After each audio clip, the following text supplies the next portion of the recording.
6:25 de Juízes diz assim: E aconteceu naquela mesma noite que o Senhor lhe falou: Toma o novilho de teu pai, o segundo novilho de 7 anos, e derruba o altar de Baal que teu pai possui, e corta o bosque que está perto dele, e edifica um altar ao Senhor teu Deus, no cume desta rocha, no lugar ordenado, e toma o segundo novilho e oferece um holocausto ou um sacrifício com a lenha do bosque que cortarás. Amém?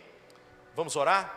Senhor, em nome de Jesus, mais uma vez nós elevamos as nossas vozes, Pai, em oração a Ti.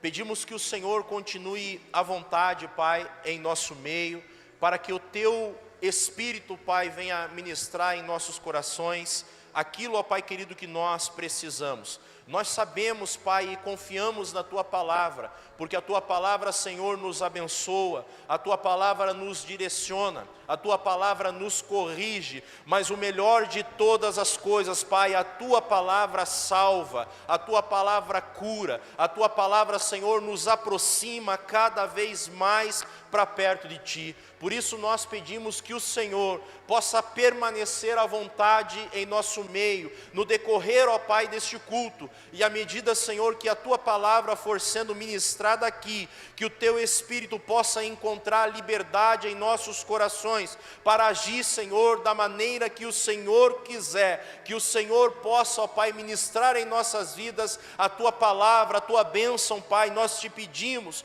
oramos e já agradecemos, tendo a certeza que o Senhor está aqui. Oramos em nome do Pai, do Filho e do Espírito Santo de Deus.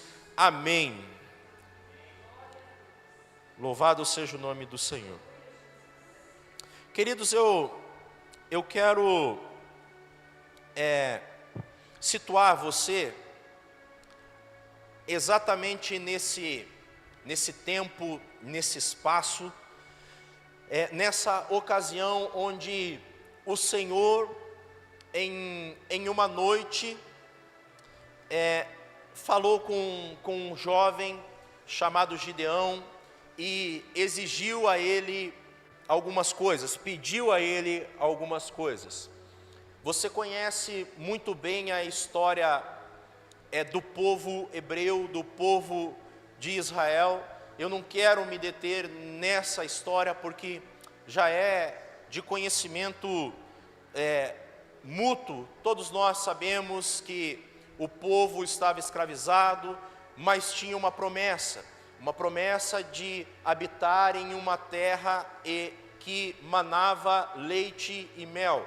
Eles saem debaixo dessa promessa, alguns por causa da sua desobediência não conseguem chegar até o seu lugar de destino, alguns morrem no deserto, alguns ficam para trás, outros que levantam rebelião contra aquilo que Deus havia colocado diante deles através do servo Moisés. Aqueles que levantam rebelião são engolidos pela terra, mas uma parte, ou posso até dizer uma pequena parte, daqueles que perseveraram, eles viram a promessa se cumprir, eles receberam esta promessa em suas vidas. Uma geração que murmurava, uma geração que se rebeliava, uma geração que não acreditava, acabou ficando para trás, perecendo no deserto, e não tiveram a oportunidade de ver aquilo que Deus tinha de melhor se cumprir na sua vida. E isso é algo perigoso até os dias de hoje, porque eu quero trazer para os nossos dias, embora esse não seja o foco dessa mensagem, mas eu quero dizer que ainda nos dias de hoje, aqueles que se rebelam, aqueles que murmuram, aqueles que não têm fé para acreditar naquilo que Deus tem diante da sua vida, acabam sucumbindo e não têm a oportunidade de contemplar aquilo que o Senhor prometeu sobre as suas vidas. A falha não está na promessa, a falha também não está naquele que prometeu, mas a falha está naqueles que não acreditam, naqueles que murmuram e até mesmo naqueles que levantam rebelião. Debaixo desta palavra, eu quero que você olhe para quem está do seu lado e diga: não faça rebelião, não murmure, acredite, tenha fé. Diante disso tudo, Deus levanta um jovem chamado Josué. Quantos conhecem a história de Josué? A palavra que Deus coloca no coração de Josué é que ele deveria ser forte e... Olha, tem gente que acha que quando Josué recebe esta palavra, ele já era um jovem forte e corajoso. Escute, queridos, você não precisa desejar para mim aquilo que eu já tenho. Você não precisa entregar para mim aquilo que não me faz falta. E é isso que eu quero que você tenha a certeza, que um dia quando Deus faz o chamado a Josué, dizendo que agora o servo Moisés havia morrido, a palavra de que Josué ia liderar aquele povo e estar à frente daquele povo, talvez tenha sido recebida com estranheza e até um pouco de medo em seu coração. Então Deus entrega esta palavra para ele dizendo: Josué, seja forte, seja corajoso, medita na minha lei de dia e de noite, e assim como eu fui com meu servo Moisés, eu serei contigo, Josué.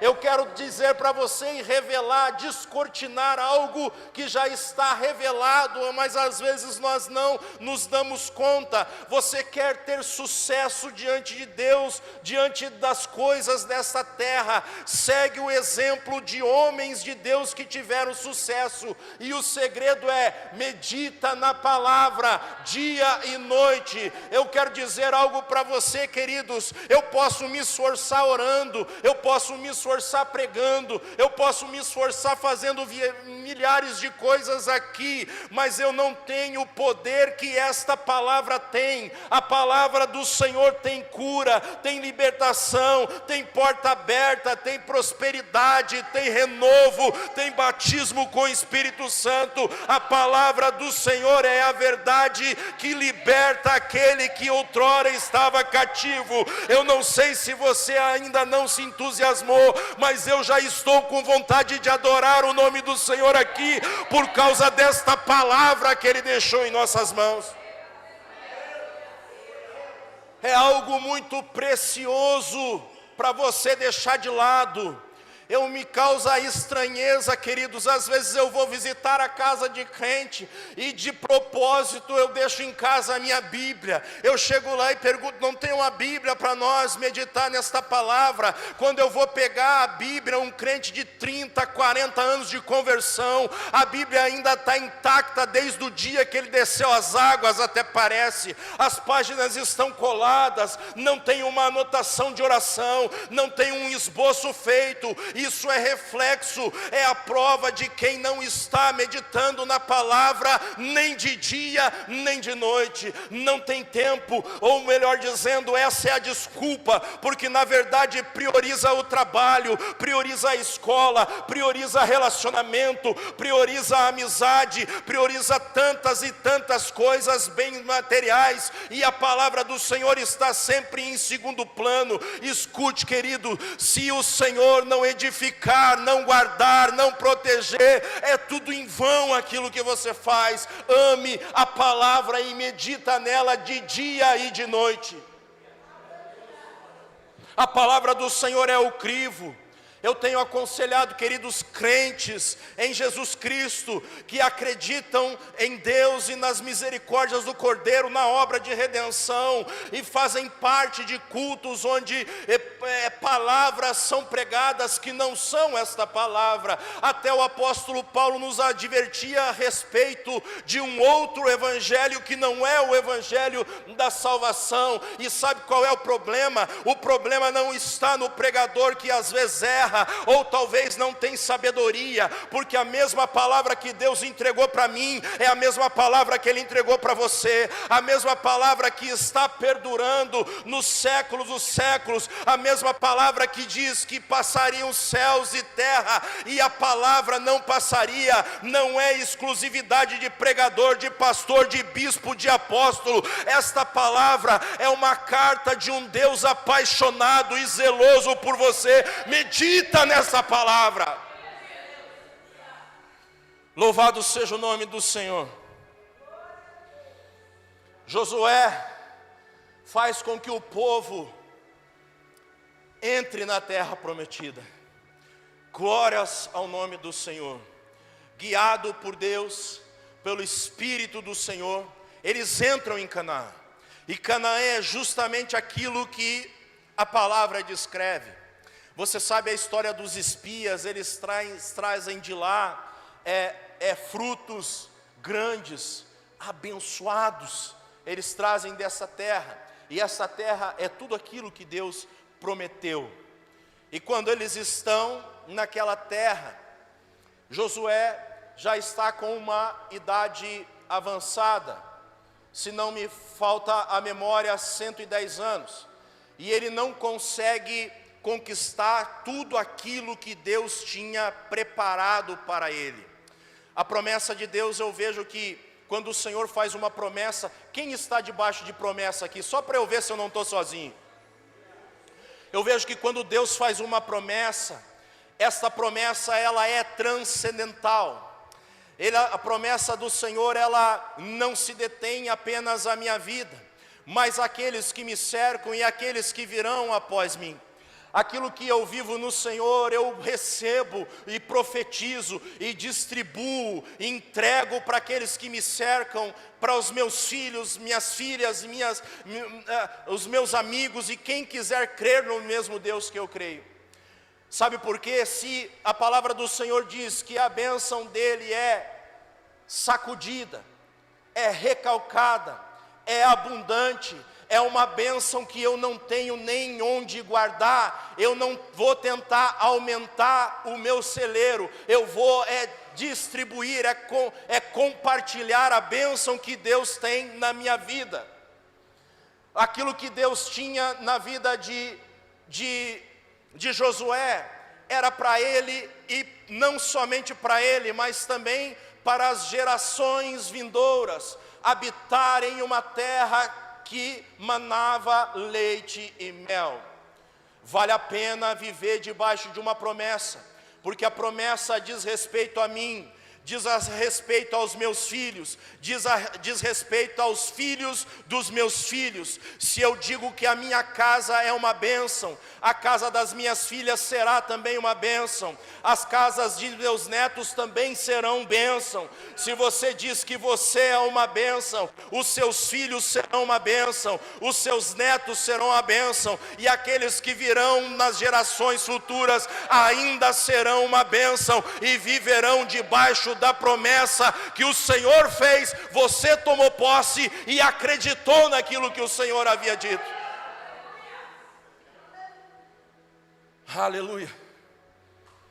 Não deu tempo de Josué conquistar todas as coisas, não deu tempo dele expulsar da terra todos os habitantes cananeus, todas as outras nações que estavam lá, de tão grande que era a bênção que Deus tinha. Josué é recolhido e fica uma missão para os que vinham na próxima geração. Nós estamos aqui com uma missão: fazer aquilo que o Senhor coloca em nossas mãos, e fazer com que a próxima geração de alguma forma seja empurrada, seja impulsionada, esteja entusiasmada a continuar a conquistar tudo aquilo que o Senhor tem. Eu quero quase que contradizer aquilo, mas não contradizer. Mas eu quero que você aprenda que a promessa de Deus sempre vai ser condicional. Quando eu digo que a minha casa é uma bênção e que a casa de meus filhos serão bênção também, eles precisam caminhar em direção a essa bênção. Nós ouvíamos um hino meio que pentecostal, talvez há 10 ou 20 anos atrás, que dizia que filho de peixe é peixinho, mas filho de crente não é crentinho. Se eu sou filho de Deus, Deus não tem neto, Deus tem filho. As gerações que virão após a mim vão ter que reconhecer esta paternidade e se colocar no caminho desta filiação. Não adianta eu tomar posse e entregar uma palavra para você, se você ficar aqui pasmo, parado, parece que não está sentindo nada, parece que não acredita no que está sendo pregado. Escute, querido, a palavra do Senhor, o Senhor não fala com as paredes. Quem tiver ouvido, ouça o que o Espírito diz à sua igreja. E eu quero dizer que este culto é como todos os cultos que acontecem aqui. Aqui existem dois grupos de pessoas sentadas: aqueles que vêm de forma mecânica, estão sentados, estão me olhando, mas a cabeça deles, sei lá onde que estão. Essas pessoas, infelizmente eu digo, vão voltar para casa, vão chegar segunda-feira e vão dizer: Deus não falou comigo, as coisas não aconteceram, o milagre nunca acontece. Mas essa é uma parcela de pessoa. Existe uma parcela, Gabriel, que está se alimentando de tudo aquilo que vem do trono. Estes não vão sair daqui da mesma forma. Se entraram por aqui rastejando e com dores e com problemas, vão sair daqui sendo carregados pelo Espírito Santo de Deus. Aleluia. Pergunta para quem está do seu lado aí: até quando?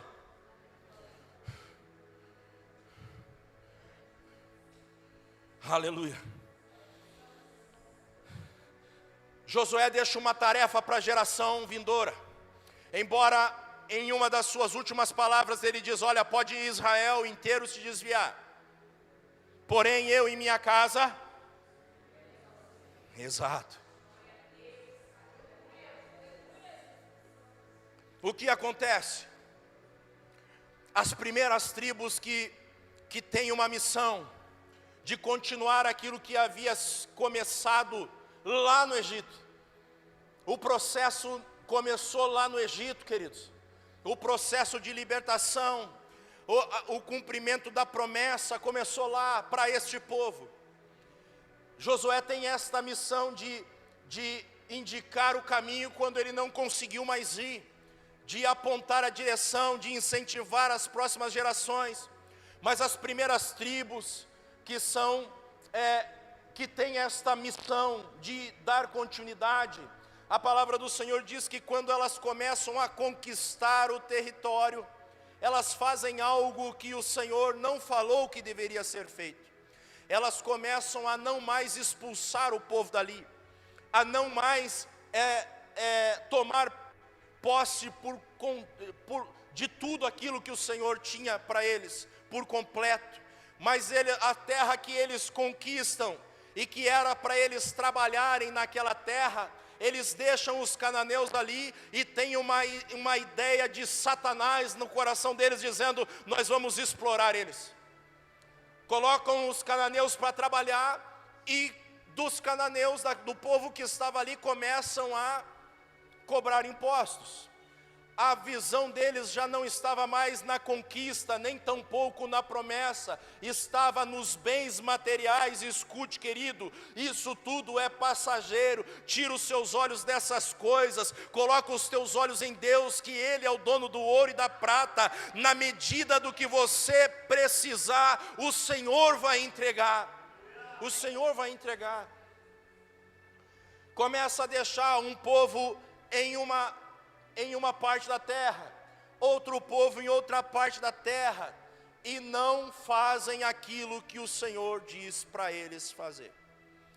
Esse é o primeiro passo de nós nos desviarmos do propósito, não fazer aquilo que o Senhor disse para nós fazermos, não fazer aquilo que o Senhor está direcionando, não agir em conformidade com aquilo que o Senhor quer em nossas vidas. Esse é o primeiro passo para cair. Quando eles estão lá, aquele povo começa a ter a vida normal, eles começam a achar que tudo é normal. Aquele povo estar no meio do povo de Deus parece normal, está tudo quase virando ou virou um sincretismo religioso.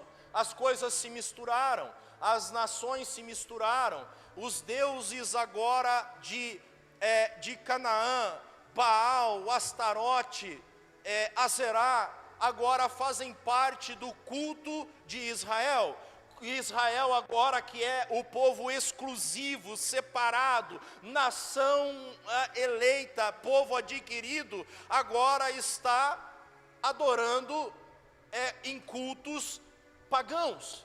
Estão diante de estatuetas se prostrando, estão diante de bosques fazendo coisas abomináveis aos olhos do Senhor, dentro da terra prometida. Escute, queridos, eu não sei se você já se deparou com alguém que tem tudo para dar certo, que tem um lugar bom para congregar, tem uma palavra do Senhor que é pregada, tem uma fraternidade, uma comunidade de irmãos abençoada, veem que pessoas ao lado estão recebendo bênção e Deus está direcionando, mas não há mudança, não há avanço, está sempre debaixo da mesma maldição. Será que um sincretismo religioso já não está tomando lugar? Será que as coisas abomináveis ao Senhor não estão fazendo parte da vida dessa pessoa? Isso é só um ponto para se pensar. O que é que acontece? Dá-se início a um período de sobe e desce na vida do povo de Israel. Quando o Senhor retira-se do meio deles, tira a sua proteção, eles veem que o povo que eles deixaram lá no seu território começa a subjugar, a cobrar agora impostos. Agora a coisa se inverte. Você vai ver isso acontecer durante 300 anos, 300 longos anos de Israel. Uma geração após a outra sofre as mesmas coisas, estão sempre sendo subjugados. De repente alguém resolve semear lágrimas diante do Senhor, dizendo: Senhor, nós precisamos de uma resposta, nós precisamos de uma mudança, nós precisamos que algo mude na nossa vida. O que é que o Senhor faz? Eu li no livro de Salmo 25, 10, que o caminho do Senhor é misericórdia. O Senhor lá do seu alto trono, onde Ele sempre esteve, olha com olhar de misericórdia e levanta alguém no meio de uma geração caída para ser um juiz, para ser uma voz profética, para ser um abençoador, para ser alguém que direcione o povo novamente à adoração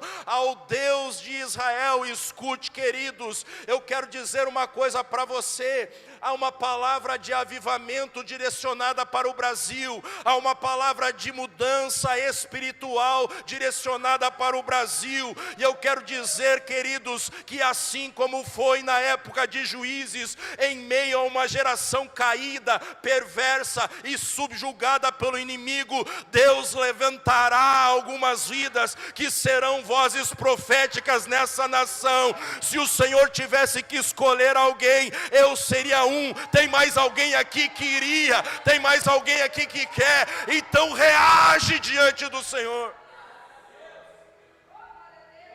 Aleluia. Louvado seja o nome do Senhor.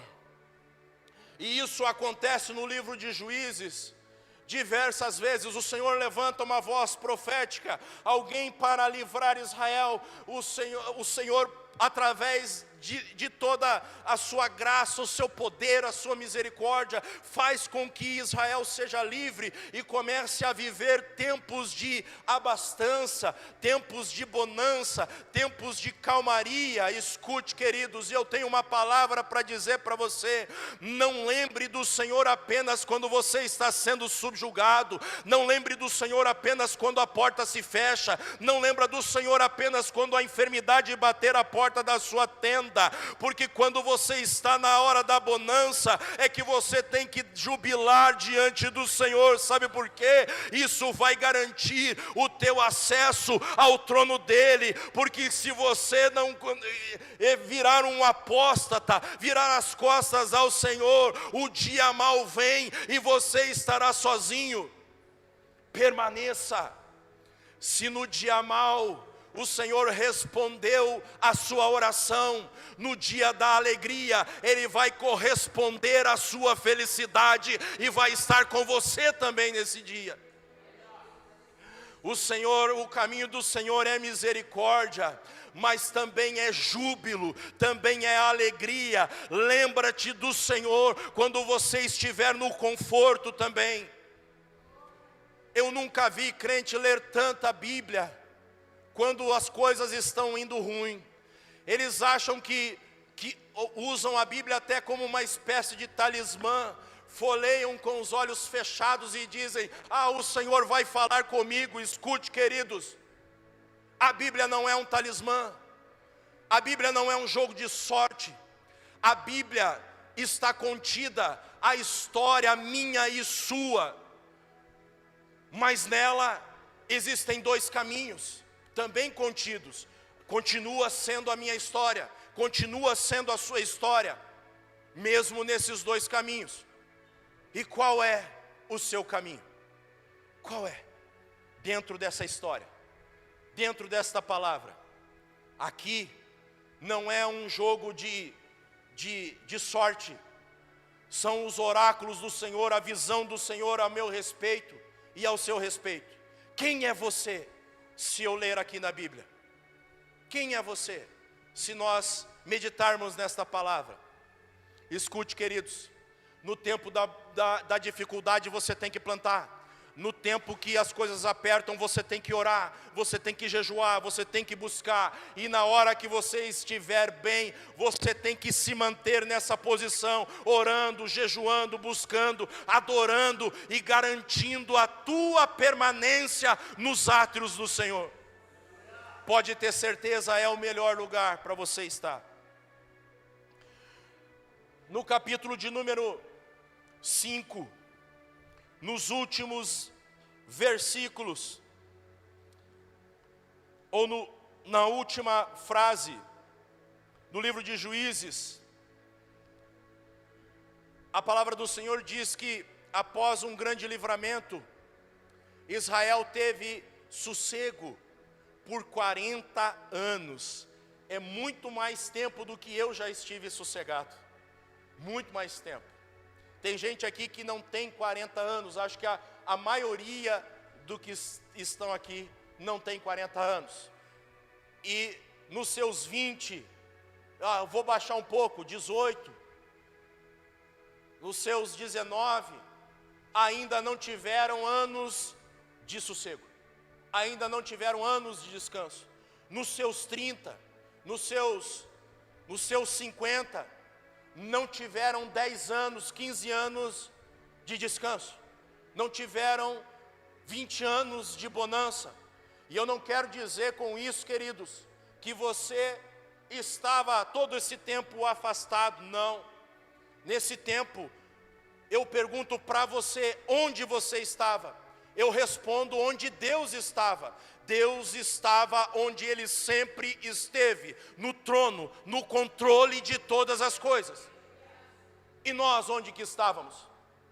Tem gente que está começando a vida cristã agora, ou melhor, a própria vida agora, e ainda não sabe o que é ter 3, 4 anos de sossego, de descanso. o descanso trouxe um problema. Eu lembro-me de pastores mais ousados antigos, que diziam que para o crente é bom ter uma luta. Existe uma frase, eu acho que é de Agostinho de Hipona, se eu não me engano, que diz que é bendita a dor que nos aproxima de Deus. Não sei se é dele essa frase, é de um desses reformadores. Mas a verdade é essa: quando tudo vai bem, onde você está? Quando tudo está dando certo, onde você está?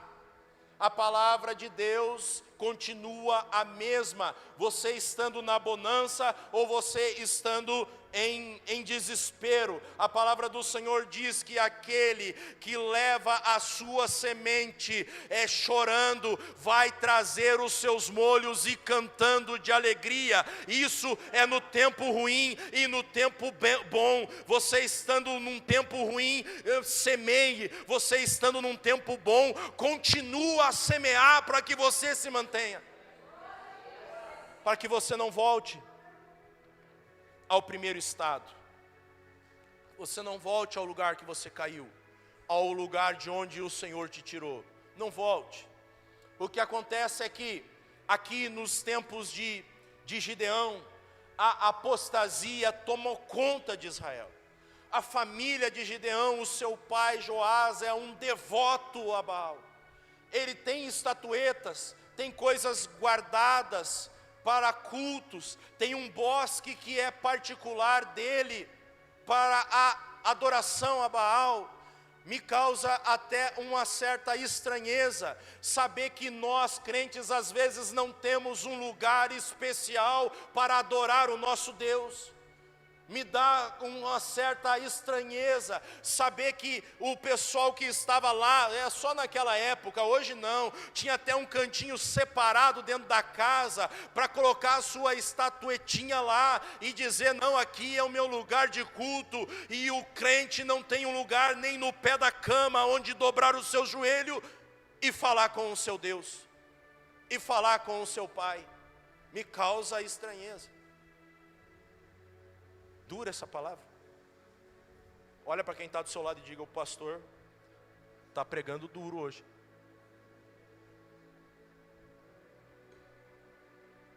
Acho que eu não venho mais. Se você não vier, Jesus vai te pegar.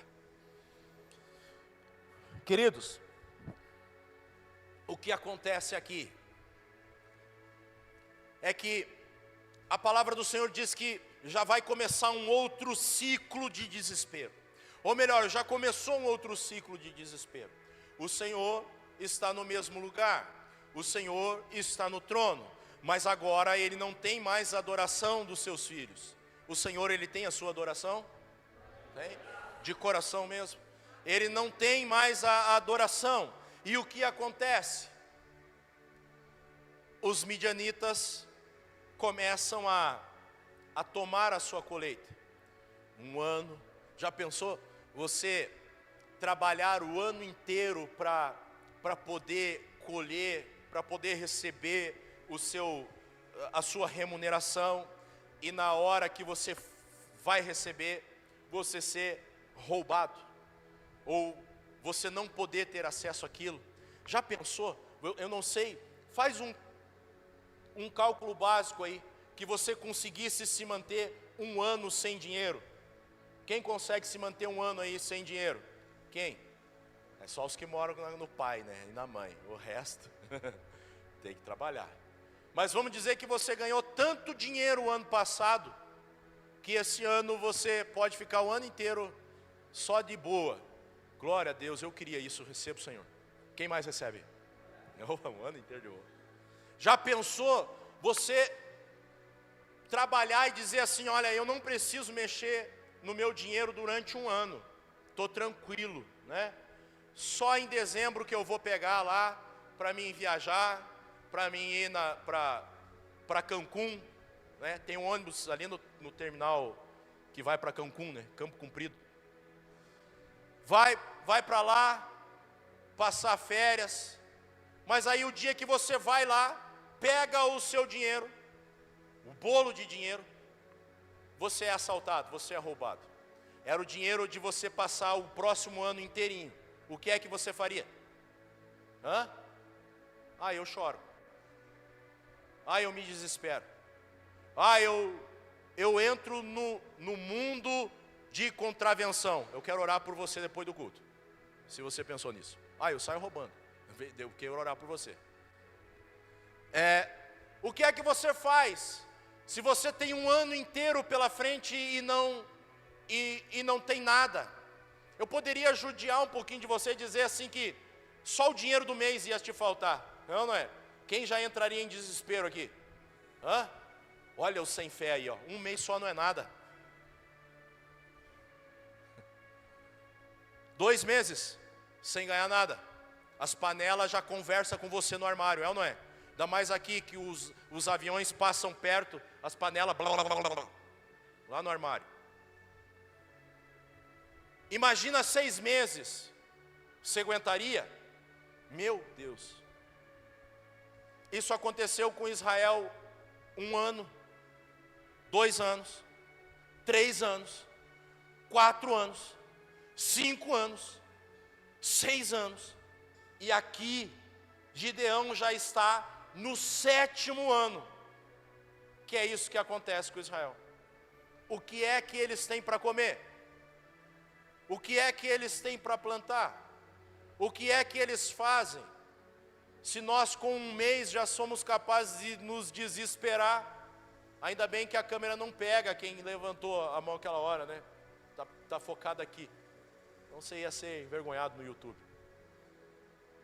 Mas qual de nós que ficaria tranquilo 1 ano sem salário? 1 ano sem faturamento? Os empresários aqui.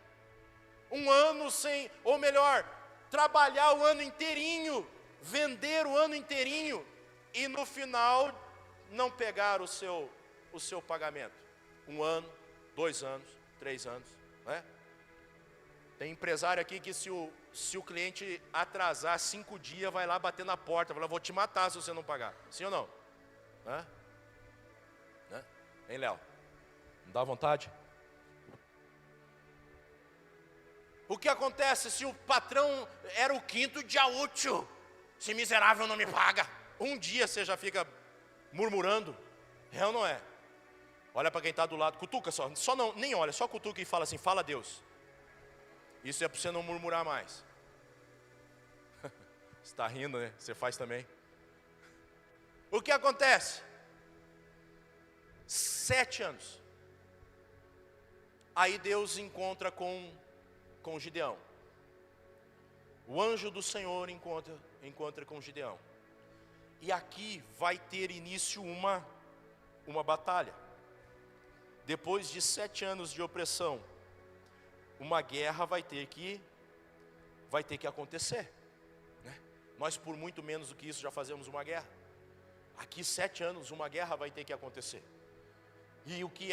E Deus escolhe alguém que está se esforçando, está com medo, talvez duvidoso do que poderia acontecer na sua vida, mas está se esforçando, está pegando o que sobra, o que tem, e está lá no lagar, malhando o trigo, separando o que resta da colheita.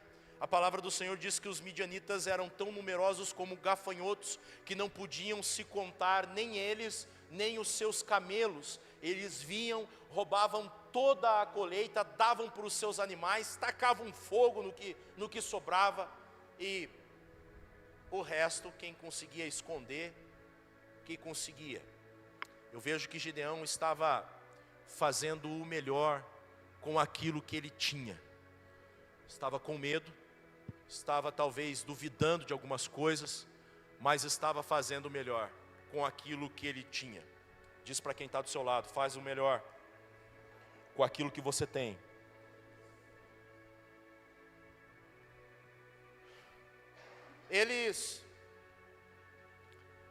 Gideão tem um encontro e vai iniciar uma guerra.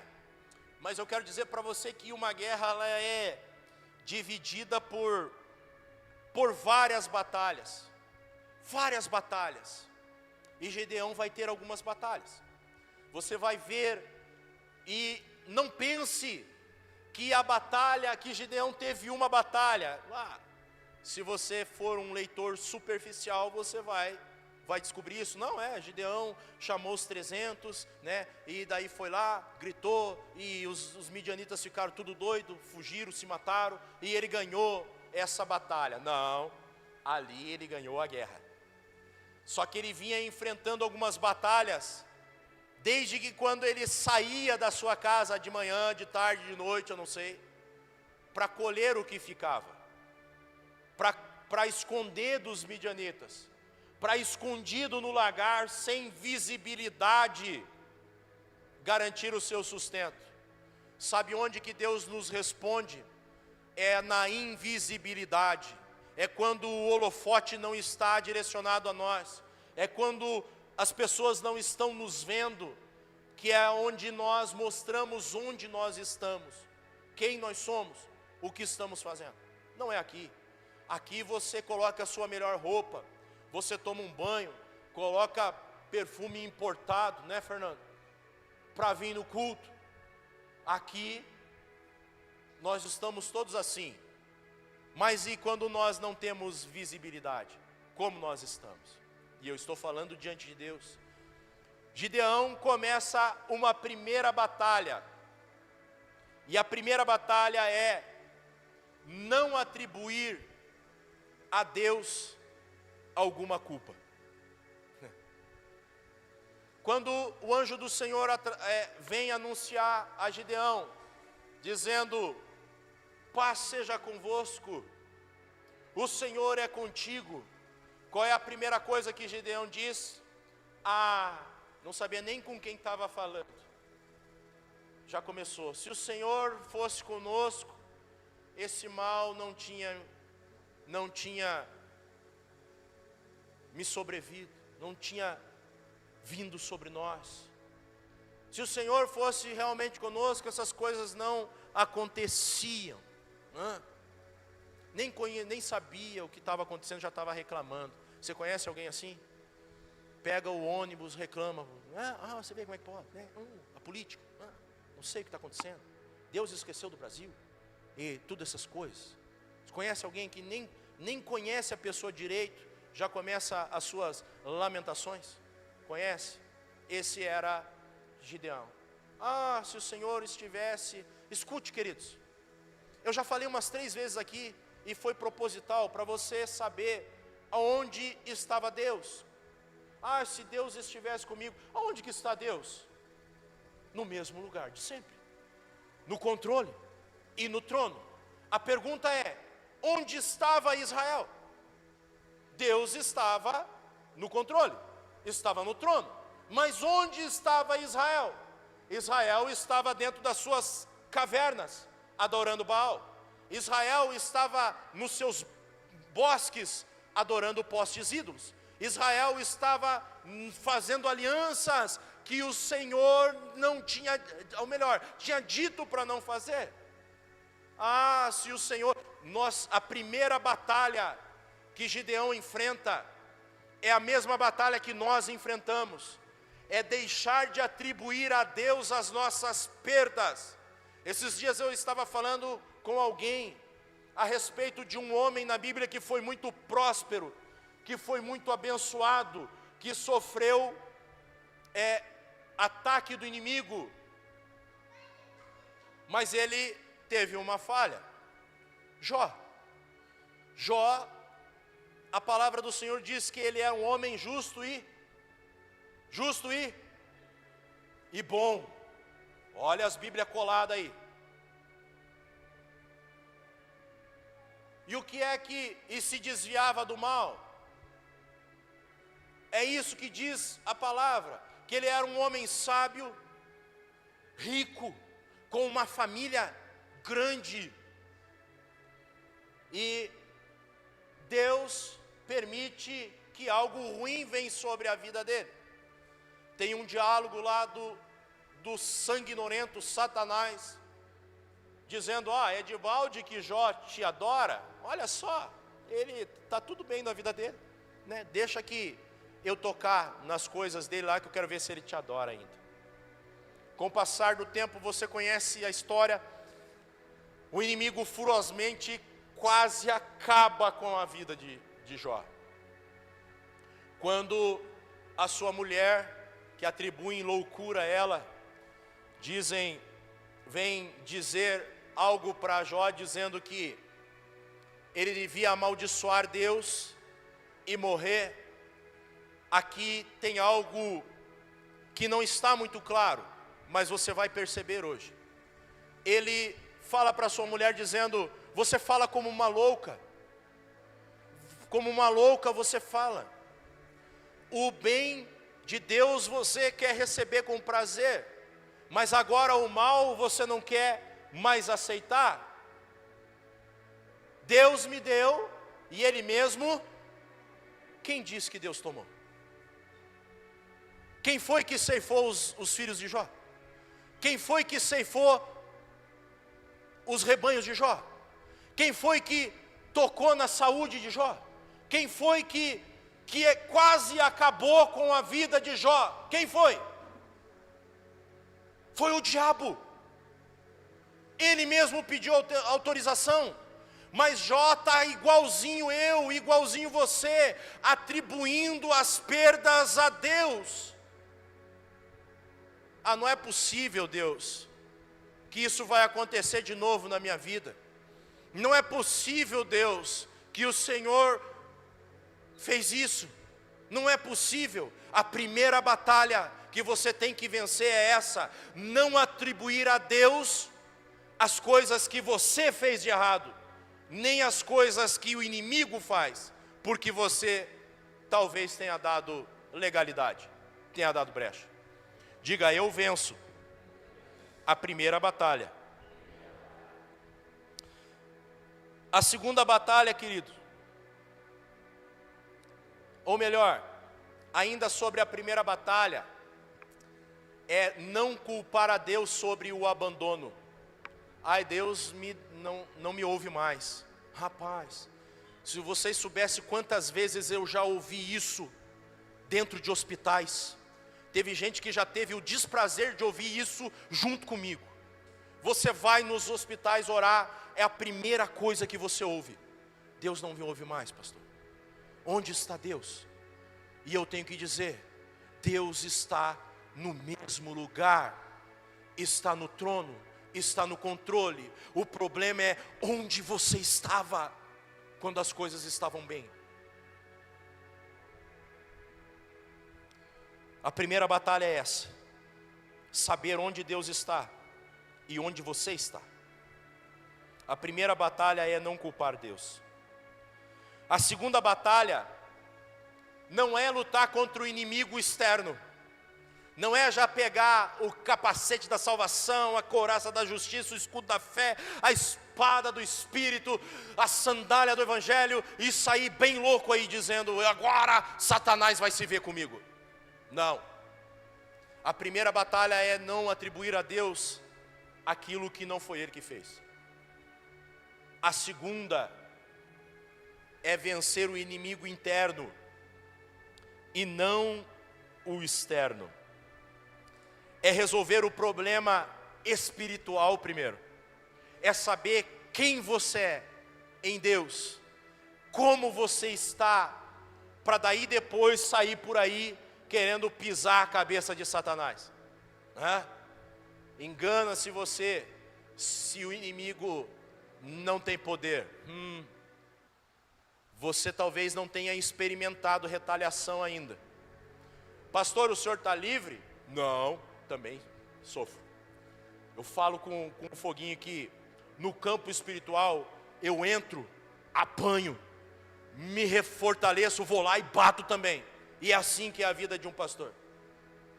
E a sua como é? Só apanha?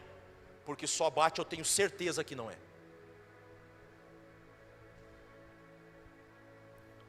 Pesou? A segunda batalha é resolver o problema espiritual, que é interno e não externo. Lembra como estava Gideão? Onde estava o problema? Dentro da casa, interno. Tinha medo, tinha dúvida, e teve que o anjo dizer para ele: vai nessa tua força. Até o anjo estava enxergando força nele, e ele não. A terceira é se posicionar. Quando o anjo começa a falar com Gideão, Gideão começa com as mesmas lamentações suas. As mesmas, só a sua, minha não. Diz assim, ó: ai, mas eu sou o menor da minha casa. A minha casa é a menor na tribo de Manassés. E Manassés é a menor tribo. E eu sou o menor. E foi. Escute, queridos. Uma coisa é humildade. Outra coisa é baixa estima. Ou tem outro complexo de inferioridade. Não estou dizendo que você não tem que ser humilde, não, muito pelo contrário. A humildade é uma marca que acompanha o crente. Mas o complexo de inferioridade, falsa humildade, não. Eu quero que mesmo você sendo humilde, mesmo sendo pequeno, saiba no seu coração que Deus nunca precisou de algo muito grande para fazer algo maior ainda. Deus, ele usou um pequeno pastor de ovelha para transformar ele rei. Deus usou um pequeno profeta para fazer ele uma voz profética na nação. Deus usou uma pequena nuvem para fazer uma grande tempestade. Deus usa o pequeno, não o que se sente inferiorizado. Deus já estava falando para Gideão: você tem uma guerra para enfrentar. E Gideão dá um passo atrás dizendo: mas eu sou menor. Escolhe outro. Por que eu? Eu não tenho essas capacitações. Porque é que tem outras tribos. Olha a tribo de Naphtali, quão grande é. Olha a tribo de Dan. Escolhe alguém de lá. Vai ter que escolher logo da tribo, logo daqui. E da minha casa, ainda do meu clã, dos Abiesritas, que eram os menores dentro da tribo de Manassés. E eu ainda o menor dentro da minha casa. Não sabia se posicionar diante daquilo que Deus estava falando para ele. Cutuca quem está do seu lado e diga: se posicione, irmão. Seja humilde, mas se posicione. A quarta e última que eu quero dizer para você é a adoração pessoal, particular. Gideão está longe do... Quantos aqui sentiram a presença de Deus através dos louvores hoje aqui? Quantos aqui se alegram quando essa casa se enche de adoração? Às vezes eu sinto... Você vai dizer: pastor, você é louco. Eu sou, não tem problema.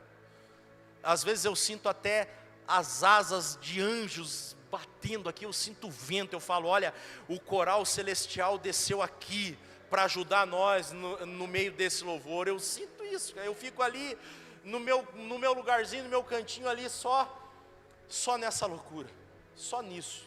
Pode parecer loucura para vocês, mas eu fico aqui. Mas não é a minha adoração particular, não é. Aqui você está adorando. Às vezes, quando eu fico até meio tímido de dar um glória a Deus, estou falando isso só para ilustrar. É claro que eu não tenho vergonha de dar glória a Deus, mas às vezes eu fico meio tímido de dar um glória a Deus. Alguém lá no fundo dá um glória a Deus, e eu falo: opa, tem alguém mais corajoso que eu vou dar um glória aqui também. Vejo se tem alguém levantando a mão, eu levanto também. Embora eu esteja adorando, não é a minha adoração particular. Estamos todos aqui em um ambiente de adoração. Mas e quando você está sozinho, o que você faz? Você cria um ambiente de adoração? Estava só o anjo do Senhor e Gideão. Gideão percebe que é o anjo do Senhor e diz: então me espera aqui, que eu vou buscar a minha adoração. Ele vai, prepara uma comida, bebida e entrega diante do anjo. O anjo diz para ele colocar em cima de uma pedra, e ele consome a oferta, a adoração. Era o particular de Gideão. Você precisa ter um particular. Queridos, aqui, diante deste ambiente de adoração, é gostoso nós adorar, é gostoso nós glorificar, nós gritarmos palavras de adoração. Mas e quando você está no seu trabalho, a sua mente pelo menos está em adoração? E quando você está na sua casa, o que você faz lá adora o Senhor? Quando você está conversando, quando você está... Tem gente que nem ouvindo a pregação aqui, nem ouvindo, o seu coração não está conectado com o coração dele, por incrível que pareça. Engana-se, querido, se a gente que fica aqui pregando está cego. Essa palavra pode parecer um açoite para você, não tem problema. Deus corrige quem Ele ama. Se comporte como se estivesse numa igreja, não na feira livre. Qual é a sua adoração? Se talvez nem num espaço desse você adora. Qual é a sua adoração? Se quando você está sozinho, você prefere fazer 1 milhão de outras coisas. Volto a dizer, há uma palavra profética liberada sobre o Brasil de avivamento. Quem é que Deus vai escolher? Quem é que vai ser usado? Antes de nós sermos usados, querido, Deus trabalha no nosso altar. Antes de você ser levado aos holofotes, Deus exige de você um sacrifício pessoal. Isso revela um princípio espiritual. Tem tanta gente ministrando a palavra, não aqui, nas igrejas lá do outro lado do mundo, vazios, ministrando, mas não tem um momento de oração com Deus, cantando, mas não tem um momento de oração com Deus no seu particular, fazendo tantas e tantas coisas. Escute, queridos, eu comecei com esta palavra, com essas funções. Eu podia dizer, ficando na porta, limpando o templo, qualquer outra função, mas não tem vida com Deus, e isso é muito perigoso. 7 anos de opressão, e Deus vem e diz: escuta, você tem um negócio lá na tua casa. O que é? É um boi. Ele tem quantos anos? Diga 7. Quantos anos? O mesmo tempo de opressão, eles tinham algo que podia adorar o Senhor lá? Sim ou não? Durante 7 anos foram retendo. Por quê? Falta de visão, esfriamento espiritual. E eu não estou falando de nada financeiro aqui. Eu estou falando de algo espiritual. Queridos, quanto tempo que talvez nós passamos dificuldades na nossa vida, passamos problemas no nosso cotidiano, um dia após o outro, e as coisas não se resolvem.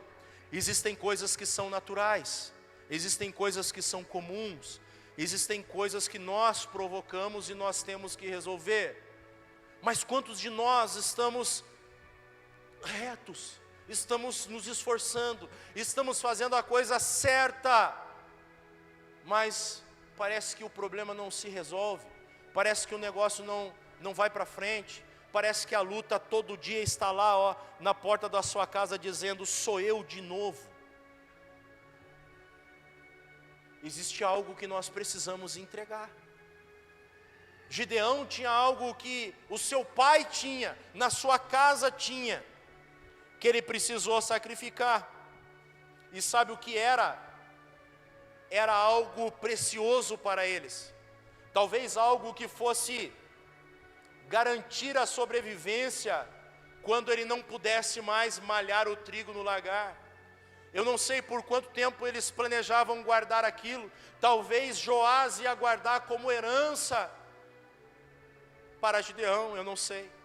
O que eu sei é que Gideão resolve abrir mão daquilo, resolve obedecer e sacrificar.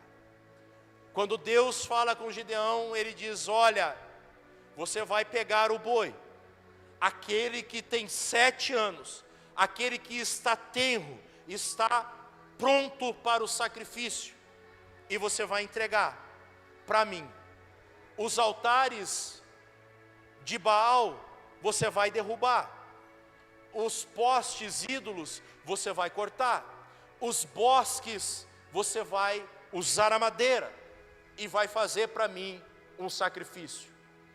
Tudo aquilo que trazia alegria, mérito ao inimigo, agora vai servir de sacrifício diante do Senhor. Existem coisas que o inimigo coloca nas nossas vidas, que é para deixar nós em uma posição de conforto, por incrível que pareça. Você acha que o inimigo vem para matar todo mundo aqui? Não. Tem gente que o inimigo vai colocar riquezas na vida da pessoa, vai colocar fama, vai colocar sucesso, vai colocar dinheiro, vai colocar status, para que essas coisas vão ocupando o lugar de Deus no coração. O amor ao dinheiro é o início de muitos males. Você acha que ele vai vir pisotear em cima de todo mundo? Não. Vai ter gente que ele vai eleger, que ele vai levantar, e a pessoa vai ficar num caminho confortável por um bom tempo. A pergunta ainda é a mesma: até quando? Até quando? A verdade é que nós precisamos renunciar dia após dia diante do Senhor, como Gideão renunciou, como Gideão se posicionou, mesmo ele sendo com um complexo de inferioridade, disse: não, eu vou fazer, Deus me pediu, eu vou fazer. Mesmo ele com medo lá no lagar malhando trigo, ele disse: não, o anjo do Senhor me impulsionou, eu vou fazer. Deus falou comigo, eu vou fazer. Escute, queridos, não seja menos do que Gideão, não aceite ser menos. Aquilo que Deus está falando no seu coração, aquilo que Deus está te impulsionando para fazer, faça, reage diante de Deus. Se coloque de pé, por favor, se o louvor puder se posicionar. Você sabe como que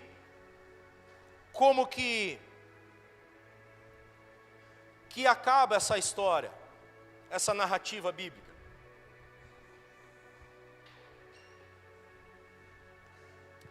Gideão, ele lá na frente, ele se torna alguém muito vitorioso em uma guerra, em uma batalha ferrenha, que fazia parte dessa guerra, em uma batalha tenebrosa que ele enfrentou, que fazia parte desta guerra, e ele foi vitorioso. Mas eu quero dizer algo que precede a vitória. Quantos necessitam de uma vitória aqui? Só para eu saber. Pois é, queridos, eu quero dizer que existe algo que precede a vitória. O que vem antes da vitória não é você colocar um capacete, não é você vestir uma couraça, não é você treinar para essa guerra. O que precede a vitória é o altar. Primeiro, Gideão precisou que Deus trabalhasse no altar do coração dele. Depois ele derruba o altar erigido a Baal e faz um altar físico de adoração ao Senhor. E depois de todas essas coisas, o Senhor vai dando provas e mais provas de que Deus era com ele. E depois dessas provas e mais provas de que Deus estava à frente, é que Gideão vence a batalha. Se você precisa de uma vitória, não é se jogando na batalha que você vai vencer. Volto a dizer, esta frase não é uma frase de impacto, mas é algo que tem que estar no seu coração. O altar precede a vitória. O que você precisa é consertar o altar de adoração ao Senhor. O Senhor precisa ocupar o lugar de honra na sua vida, e você precisa entregar algo precioso nesse altar. Vamos adorar o Senhor. E eu quero que você saia do seu lugar. Você que precisa de uma vitória, né? Porque talvez todos aqueles que precisem não vão ter coragem de vir aqui entregar no altar, dar o lugar de honra a Deus no altar do seu coração. Isso é não para quem quer a vitória, é para quem tem a certeza que dessa forma o Senhor vai te dar a vitória. Se tem alguém nessa condição, vem adorar o Senhor aqui diante desse altar.